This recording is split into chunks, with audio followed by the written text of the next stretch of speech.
2026 жыл 30 июнь. Бардыңыздарга ассаламу алейкум. Жалпы жаамат, такси деп шыққан мекендештер, ағалар, ежелер, байкелер, қарындаштар, инелер, бардыңыздарды кутмандуу кушубак күнүңүздөр менен. Туугандар, бул видео бүгүнкү ар бир мындай такси парктарга же болбосо кандайдыр бир рекламага вообще тиесеси жок. Бул бир гана өзүмдүн ушул Кыргызстанга келип, Москвадан Кыргызстанга келип, Кыргызстанда такси кызматына иштеп калганыма так 1 жыл болот экен. Эртең 1 июл 1 жыл болот экен баштаганыма. Эми баштан тагырак айтып берейин, Кимде ким мени көрүп жаткан болсо, тааныгандар болсо, баарыңызга ассаламу алейкум. Тааны электер болгон болсо, менин атым Тынчтык болот. 34 жаштамын. 34кө чыгамын, точнее, сентябрда.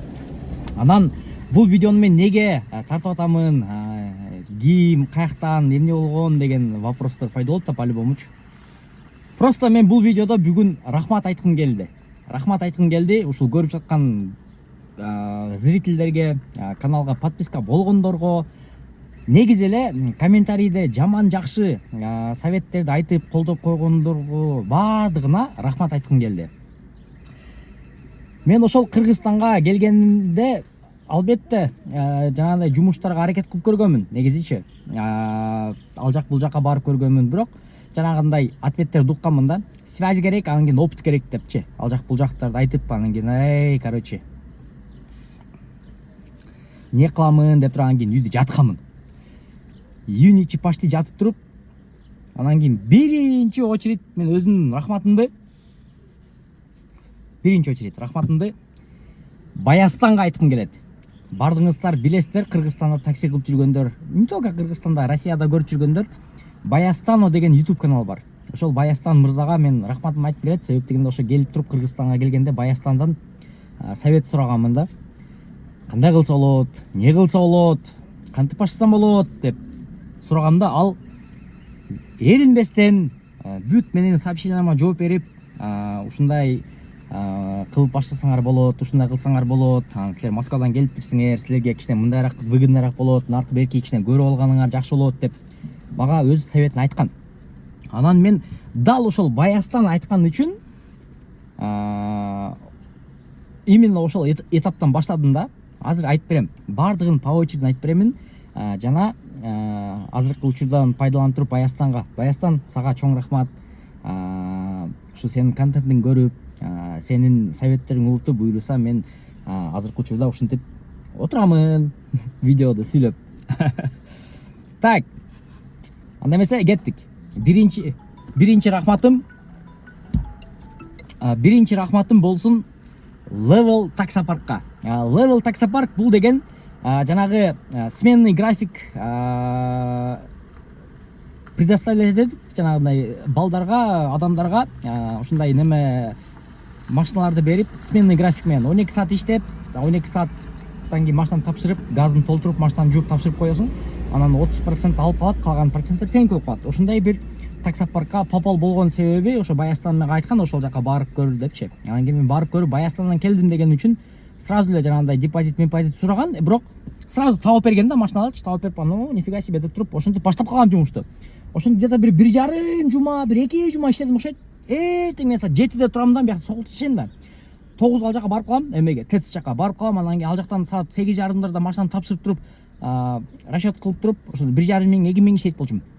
Анан кийин үйгө кайра сокулка 11де үйгө келет болчумун. Ошентип 1,5 жумадай иштеп жүрүп, анан кийин уже по ходу машинаны арендага алып иштешке туура келип калды деп туруп, машинага аренда издеп баштадым. Анан машина аренда издегенге чейин барып Level таксопаркка, мынаке мен ушундай арендага алып иштейин атамын десем, все хорошо, конечно, ийгилик деп аларга мени адушы рахматын айтып, адушы экөөбүз сүйлөшүп, ошол жерде баштагам да, өз негизи видео тартыпчы Кыргызстанда биринчи жолу жанагы такси сферасында тартып ошол жерде баштагам да. Анан кийин алар рахматын айтышты, мен деле рахматымды айттым, ошентип анан кийин ал жактан жакшы коштошуп чыгып кетип, анан кийин машина издеп баштагам. Машина издеп баштаганда ошо Центр парк деген меге попал болдум. Саната 9-регион ак саната болчу. Ошону алып буйруса, ошо мен жумушту баштагам. Жумушту баштап анан кийин жана орто жолдо неме машинаны короче жана техобслуживанияга бирдекеге калтырып жана май алмашыш керек, ал жак бул жак кылыш керек да. Анан ошол момент үйдөгүлөр менен шаарга барыш керек болуп калды. Ошондон кийин шаарга барганда таксиге заказ кылгам да, такси заказ BID E2 келген. Ошол байкеге да рахматым айтып кетейин. BID E2 келип ошол айткан, короче ушундай жерде электромобилдерди тапшырып атат, то есть берип атат, паспорт, права бүттү депчи. Ошол эле керек экен, минимальный пакет документ экен. Нифига себе, жакшы экен деп туруп, анан кийин ошол өзүнүн үй бүлө менен жумуштарын бүтүрүп туруп, анан ошол эмеге барганмын. Жумабек 241 Go Park'качы. Go Park'ка барып туруп, ошол жерден жана полный документтерди тапшырып туруп, анан жанагы эми 1 ай 2 ай деп каралат деген да негизичи. Анан кайра берки саната менен жумуш кылып жүрөм, ал жака 10 000 депозит берип алгам негизи машинанычы. Иш кылып жүрөм, анан бир мал деле чалып калышты Go Park. Праваңыз менен келиңиз, короче, машина биякта чыгып калды депчи. Анан ой ё-моё деп туруп кайра шашып баргам ошакачы. Барып туруп, барсам как раз таки E2 жаңы, сонун эме люксари деп коет экен. Люксари эмеде комплектацияда ошондо машина попал болду. Бирок алар айтышты да, машина даяр, короче, машина көрүңүз, жаккан болгон болсо сразу азыр эме кылайлы, документтерди эме кылайлы, анан кийин эртеңден баштап уже төлөп баштайсыз выкупка дейт. Анан кийин о деп өзүмчө ойлонуп калып, выкуп койгон болсо жакшы экен деп туруп неме кылдым, алдым дагы. Анан кийин Центр паркка барып санатаны тапшырган барсам, короче 10 000ди кайра кайтарып бербейбиз. Себеп дегенде сен иштеген жоксуң, короче 2 ай иштеген жоксуң, договор боюнча ушундай болчу да. Ё-майда 10 000 короче ал жак калып калды. Бирок ладно, алынысы наразы болгон жокмун. Эми ошол кезде кичине бир жиним келген, бирок азыр мында ойлонуп көргөн болсом аларыкы туура экен да. Потому что мен эми алып туруп эле, келип алып туруп эле 10 000 кайра кайтаргыла, машинаны кайтарам деген меники неправ болуп калган да. Ошол үчүн эгерде ошол убакытта кичине бир аз немтосулук койгон болсом, ошо Центр парктын атын эстен чыгып калды.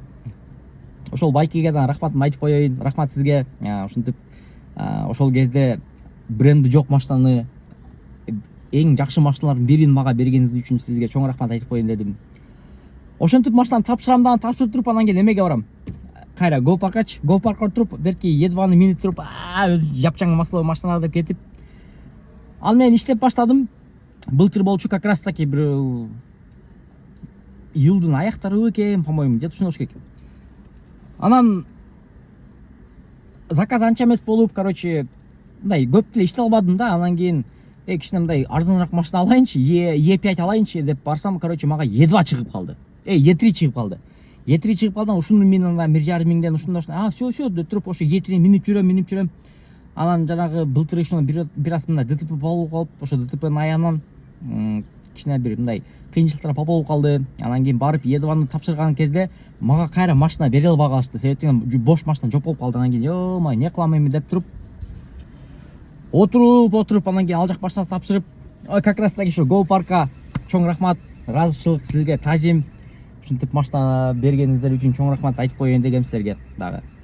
Анан ошо машинаны тапшырып, үйгө келип, анан кийин видео тартам. Отуруп алып видео тартып,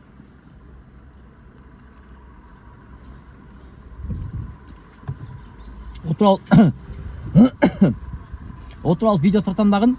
Тартып туруп, анан кийин бир 2 күндөн кийинби бир байке жазат. Ушундай, короче, мен паркымды реклама кылганча машина табып берейин сага, кандай машина керек, акы беки деп калды. Анан кийин эми боло берет, ушундай десем, анда бир санатам бар эле дейт. Бир туугандымдын санатасы бар, ошол санатаны сага ушунчадан берейин, ушунчадан рекламага бөлүп кой деди. Всё хорошо деп туруп, ошол машинасын алам барып туруп. Майрамбек байке, Миллион парктын эмеси, жетекчиси. Ошол байкеге рахматымды айтып коеюн. Майрамбек байке, көрүп калган болсоңуз, ушул рахматымды сизге арнайын. Чоң рахмат сизге, колдоп коштоп койдуңуз. Анан кийин мен деле ошо болгон аракетимди, болгон билимимди, болгон мындай айтканда рекламага болгон салымымды толук коштум. Ошол көрсө, ошол эме эле санатанын эгасы эме экен, Актилек деген бала. Ал Актилектен алат, мага берет, получается Актилек аренданы төлөйт, а мен Майрамбекке төлөйм да. Ошентип почти что бир 2,5 ай 2,5 ай по-моему ошол машина менен жүрдүм да. Аябай жакшы неме болдук, мындай жагандай капачылык, ал жагында уруш болгон жок. Бардыгы жакшы эме менен коштоштук. Ошол үчүн Майрем Бепеке ак тилек сага, силерге чоң рахмат. Ошентип машинаңыздарды берип, ишенип, без депозит берип эме кылганыңыздар үчүн чоң рахмат айтам. Анан ошол машинаны ошол машинаны тапшыргандан кийин мен кайра видео чыгарам. Видео чыгарып туруп эме попал болот мага. Мирлан Байке попал болот. Могу Чаткал көлдөн болот экен.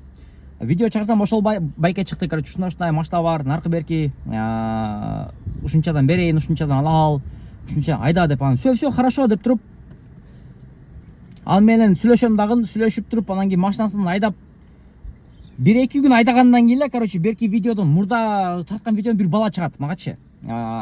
Ушундай эме деп кичи арзаныраак берип атамын депчи, ушундай көп срокко арзаныраак берейин деп аттым элем, ушундай дегенден ал баланын аты Бекзат. Анан берки Мирлан Байкеге дагы рахматымды айтып кетейин. Мирлан Байке 2-3 күн минип машинаңызды кайра тапшырып койдум.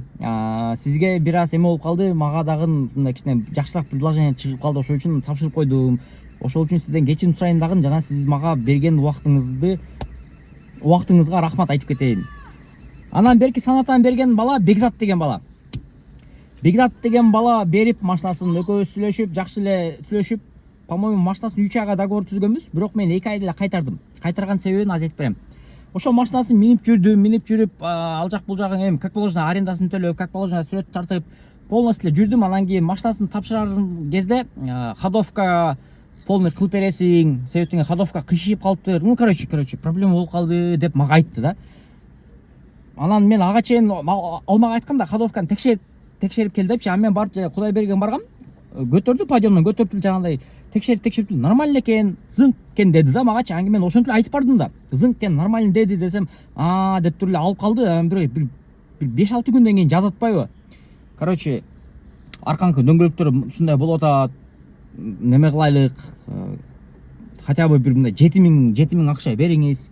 Ал жак бул жак деп калган, мен такылып калдым да, эми анчалык деле минген жокмун депчи. Аз эле убакыт миндим го, вроде мындай көп деле минген жокмун, анан кийин мындай проблема деле кылган жокмун десем, кичине бир наразы болуп калды да. Наразы болуп калгандан кийин ошону өчүрүп койду. Анан ошол үчүн Бекзат сага рахматымды айтып коеюн, берип ушинтип машинаңды берип мени ошол убакыттарда куткарып койгон үчүн сага чоң рахматымды айтып коеюн дедим. Анан мен Бекзатка санатаны берген себеби, мен жанагы өзүм кредитке алган саната попал болуп калды. Потому что мен ал санатаны жаңы жылга чейин неме кылган болчумун да, заявка таштаган болчумун. Анан жаңы жылдан кийин заявканы кабыл алышты. Кабыл алгандан кийин жагандай процедурасы башталды. Машинаны алып, кредитке алып, кредиттен барып оформление кылып туруп, мага акчаны берип, ал акчадан бияка чыгарып, бул акчадан бул жака чыгарып деген системалар болуп кетти. Ошентип мен машинаны алам, санатаны, ак санатаны алам дагы. Уже өзүм атымда машина. Өзүм атымда машина деп минип айдап жүргөн кезде эле, короче, жанагы экинчи доп сумма чыкпай калган үчүн мага булар айтышты. Машинаны либо коюп кой, либо акча табып кой депчи. Анан менде машинаны коюп койгондон кийин машинанын кредити келди. Менин атымда кредит. Анан кийин акчаны коюп коеюн десем, акча жок. Каяктан акча табып элем? Өзүм кредитке алып жүрсөм машинаны. Ушундай десем, андай болбойт, короче, деп туруп 1 айдан кийин эме кылыштык. Бир жуманын ичинде машинаны сатабыз. Машинаны сатпаган болсо кредитти айын жабып турабыз деп туруп алар кепилдик алышты. Анан бир 2 жума өткөндөн кийин, короче, машинаны сатылып, кредитти полный жабышты дагы, машинаны башка бирөө сатышты. Менден кредитти полный чечишти. Чечкенден кийин, анан кийин мен уже жеңилдеп калып, деп туруп эми дальше уже башка ойлоноюн деп туруп жүргөн кезим. Ошол үчүн ошол Али Автохолд баарыңыздарга чоң рахмат. Ушинтип мени мындай көчөдө калтырбай, конкретно өзүңөр жумушуңарды конкретно кылып туруп, машинаны конкретно сатып туруп, менин кредиттин полный чыгарып туруп, мени бошотконуңуздар үчүн силерге чоң рахмат. Анан кийин мен кичине үйдө отурам дагы, үйдө отуруп, анан кийин Инстаграмда чукулап ар кимге жазам да, жана партнергачы ушундай реклама аяк депчи. Жазып анан кийин мага эме чыгат. Жанагы реклама кылып жүрдүм го. Фучика Рыскулова депчи, электромобилдер выкупка берилеткен 2000 күнүнө без взноса депчи. Ошолорго жаздым, жазсам алар давай келгиле, короче сүйлөшөлү деп калды. Бардым, барсам как раз таки бир чаңган яда бар экен эле. Анан сүйлөшүп калып, давайте деп калдык. Бир айга деп контракт түзгөн элек. Бир айны даже көрөбүз депчи. Анан кийин мен ошентип реклама кылып жүрдүм. Вроде адамдар барып жүрүштү. Аны ошо барган адамдар өздөрү билет. Аны мындай чукулап эле коелу. Анан барып жүрүп анан бир 20 күнү, по-моему, 20 күнү ошол эме таксопарктын ээси хозяйыны мага сообщение жазып атат да, что-то адам келбей атат, наркы берки депчи. Анан кийин эмне кылайын анда, машина тапшырып коеюнбу десем, машина тапшырып койлор койчу деп койду. Анан кийин хорошо деп туруп ошол күнү барып машинаны тапшырдым дагы. Тапшырып туруп анан кийин ошол жерден все давай деп кеткенмин. Ошол үчүн ошолорго да рахматымды айтып кетейин. Фучика Рыскулова дагы иштегендерге рахмат. Бирок мен ошол күндөн кийин азыркы күндөрдө ошол жактан өтүп атам, ал жак жабык. Билбейм эмнеге жабылып кеткен, конечно, ал жак уже мага не интересно. Но в целом ошол мен ал жактан машина алып жүргөн кездерде мага кылган мамилеси, мага кылган мындай эмелери полностью мага жаккан, эч кандай капачылык жок. Барыңыздарга чоң рахматымды айтып кетейин дедим. Анан ал жактан машинаны тапшырып үйгө келип, не кылсам экен деп анан кийин первоначальный взнос менен, короче, чаңган ядалар берилип атат деген рекламаны көрүп калдым. Первоначальный взнос жок. Ё-моё деп ойлонуп анан кийин кредит алган туура келди. Кредит алдым, короче. Кредит алып туруп барып первоначальный взносун бердим дагы. Ошентип азыркы учурда ушул чаңган ядада отуруп силер менен видео тарткан кезим. Буюрса уже 2-нчи айы жабылды. Дагы Кудай буюрса 1 жыл 4 ай калыптыр. 1 жыл 4 ай калды буюрса. Ошону төлөп койгон болсом ушул машина меники болот. Анан кийин дагы ушул окончательный видео менен дагы чыгамын. Бирок ал кезге чейин ушул убакыт бар. Но Кудай буюрса ушул рахматымды мен ошол Fast Trade компаниясына айтып кетейин дедим. Fast Trade компаниясында дагы ушундай машиналар берилет экен, первоначальный взностор менен. Особенности Бакытбай инсанга, Бакытбай мырзага силерге чоң рахмат. Ошентип барып жакшы кабыл алып, жакшы кеңеш берип, жакшы сүйлөшүп, көңүл буруп койгонуңуз үчүн. В целом туугандар жана ушул көрүүчүлөргө, сиздерге рахмат, бардыгыңыздарга. Ушул сиздердин көрүп турганыңыздар үчүн, сиздердин ушул лайк коюп, сиздердин комментарий жазган үчүн менин каналымдагы подписчиктер дагы көбөйүп аткан кези. Потому что мен былтыр баштаган кезимде, мен эсимде, ошол кезден баштап азыркы кезге чейин почти что бир 2,5-3 миң адам кошулуптур каналгачы. Бул деген мен үчүн аябай чоң результат. Мен үчүн бул аябай чоң жетишкендик. Ошол үчүн сиздерге чоң рахматымды айтып, ушул бүгүн мына 1 жыл болот экен таксиге чыгып иштеген. Бул эми сыймык эмес, бул эми жетишкендик эмес, но в целом кандайдыр болбосун бир мындай өзүмө сүйүнүч кабар. Ошол үчүн ошол сүйүнүч кабар менен бөлүшүп жаткан кезим.